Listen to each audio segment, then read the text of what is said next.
The apprenticeship program is critical to our economy here on the Central Coast. We have a lot of talent. We have a lot of amazing workers. What we really need to do is help our affordability issue that we have. We have a big cost of living issue here on the Central Coast. We really need to upskill our workers and provide them not just the education in schools, but the education in the workplace to upskill them and provide them head of household jobs so that we can really make this the strongest economy possible. You know, the cost of living here, the index for affordability of what you get paid for your, and what you can afford to live, to live is really, there's kind of a disparity here. So we have a challenge, and I think creating head of household jobs where you can afford to live here, own a home, and be part of the economy, is really the ultimate goal here.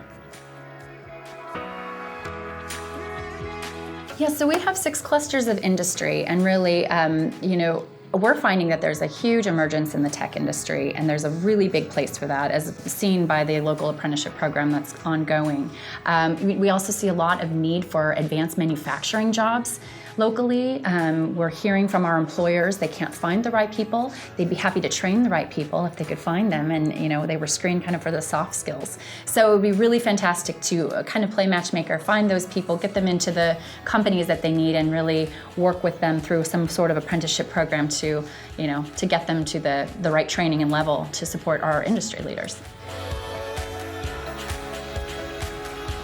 1,500 of our highest paid employees in the entire county are employed at Diablo, which will be closing in 2025.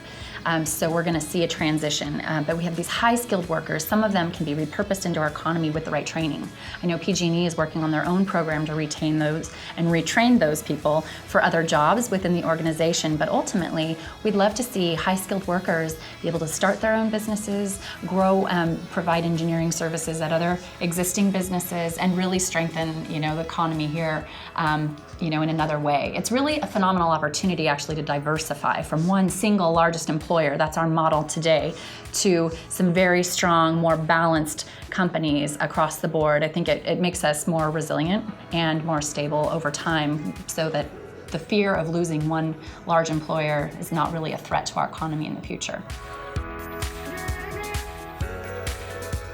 To mold the employees that they really need in their organizations, it's a fantastic opportunity to partner with an apprenticeship program and grow them in-house, train them the way they need, and then provide room for them to grow into, bigger positions, higher paid positions, and kind of let new, fresh talent come in and retrain to fill their original roles.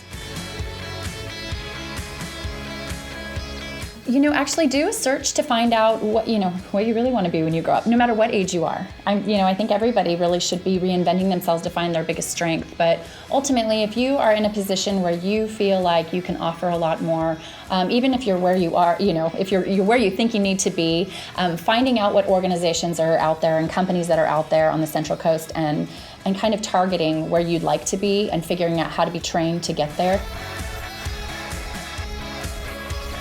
The training will be even, more phenomenal in upskilling everybody. So, no matter what age, no matter what level of skill you have today, find what you want to be when you grow up, no matter what age you are, and, go for it. I'm Loreli Cappel, and I'm with the EVC.